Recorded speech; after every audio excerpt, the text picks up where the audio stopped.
दर्शक नमस्ते, welcome back to my YouTube channel र सम्पूर्णमा दर्शक नमस्ते। आशा गर्न चाहन्छु तपाईहरु पक्कै पनि सन्चै आराम हुनुहुन्छ होला र म पनि सन्चै आराम भएको जानकारी गराउन चाहन्छु।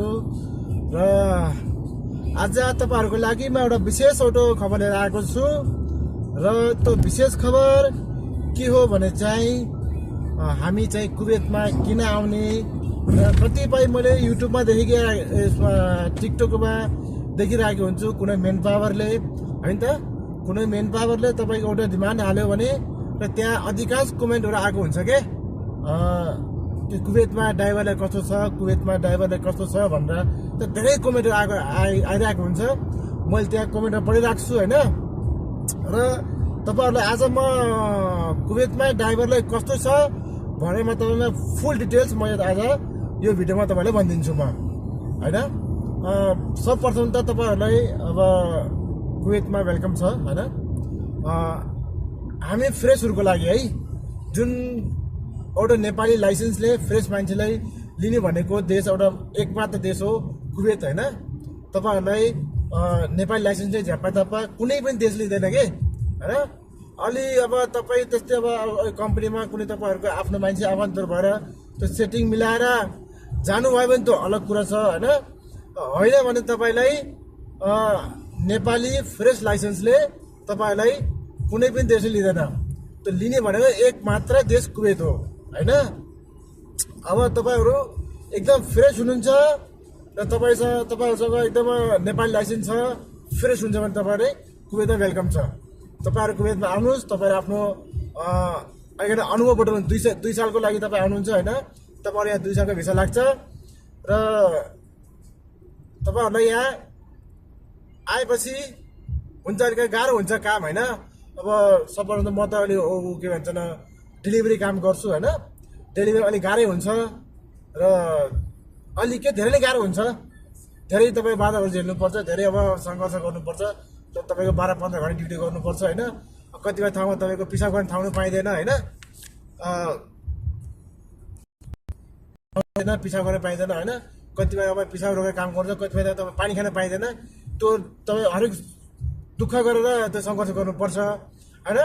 यो सङ्घर्ष के लागि गर्नुपर्छ भनेपछि तपाईहरु अब एउटा अनुभव तपाईहरु 2 साल लागि आउनुहुन्छ यहाँ एउटा अनुभव बटुल्नु तपाईँ यहाँ अनुभव बटुल्नुहुन्छ। के अनुभव बटुल्नुहुन्छ भनेपछि तपाईहरु अब किनभने हामी कुवेतमा आइसकेपछि हामीसँग एउटा जीसीसी अनुभव हुन्छ नि त। जीसीसी लाइसेन्स हुन्छ हामीसँग हैन। त्यो जीसीसी लाइसेन्स भयो भने त भोलिको दिनमा हामी तपाईको यहाँ 2 वर्ष बिताएर अर्को देशमा गयो भने त हामीलाई राम्रो हुन्छ नि त हैन। हामीले आज भन्दा भोलि राम्रो हेर्ने हो, भोलि राम्रो हुन्छ हैन। तपाईहरुसँग जीसीसी लाइसेन्स छ, जीसीसी अनुभव छ भने त तपाईहरु कुवेतमा अब विचार गर्नु आउन लागि हैन। सबैप्रथम यो डेलिभरी काममा नआउनुहोस्, अरू कम्पनीमा आउनु एकदम राम्रै छ हैन। तपाईँ 400-500 रुपियाँ बेसिक स्यालेरी मजाले पाइन्छ अनि त्यसपछि आउनुहोस् तपाईँ, त्यो वेलकम छ तपाईहरुलाई हैन। मेन चाहिँ यो भिडियो चाहिँ मेरो चाहिँ तपाईको फ्रेसको लागि हो हैन। यदि तपाईँ फ्रेस हुनुहुन्छ भने तपाईँ हैन मेरो भनाइ यति हो। अब आउनुहोस् तपाईहरु, सबभन्दा तपाईहरु यहाँ आएपछि अरू तपाईको अनुभव बटुल्न आउनुहोस्। तपाईँ पैसा कमाइ होला नहोला त्यो अलग कुरा छ हैन। जब तपाईहरुले अरू अनुभव बटुल्नु भयो भने चाहिँ त्यो अनुभव तपाईले कहीँ जाँदाखेरि 2 वर्षको एउटा मान्छेले गर्दा आउनुहोस्, अनुभव बटुल्नुहोस्, आफ्नो लाइसेन्स बनाउनुहोस्, 2 वर्ष काम गर्नुहोस् हैन। त्यो ढक्क जानुहोस्, किनभने भोलिको दिनमा तपाईहरुलाई राम्रो हुन्छ। किनकि एउटा जीसीसी लाइसेन्स हामीसँग भयो भने चाहिँ भोलिको दिनमा तपाईँ कुनै पनि कम्पनीले कुनै पनि देशको लागि काम गरेर चक्कसँग अप्लाई गर्न पाइन्छ र एकदम फटाकसित हामीलाई त्यो कम्पनीले रिसिभ गर्छ। हो यो मान्छे चाहिँ जीसीसी एक्सपिरियन्स भएको मान्छे हो, यसलाई लिनुपर्छ भने एकदम छिटोले हामीलाई एक्सेप्ट गर्छ। र त्यही ठाउँमा हामीले तपाईँ नेपाली लाइसेन्स चाहे हामी चाहिँ तपाईँ नेपाली तपाईँको 10-15 वर्षको एक्सपिरियन्स भए पनि कम्पनीले हामीले लिँदैन, अलिक हिचकिचाउँछ कि च्याप्प लिँदैन। त्यही भएर तपाईहरु आउनुहोस्, तपाईहरु कुवेतमा वेलकम छ।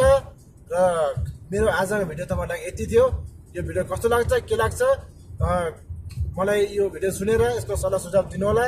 र यदि मेरो यो भन्दा अझ फरक कुवेतको बारेमा यस्तो अब तपाईँ किन आउने के गर्ने यसो भिडियो हेर्नको लागि चाहिँ मेरो च्यानल चाहिँ अवश्य सब्सक्राइब गरिदिनु होला। हस् त, धन्यवाद।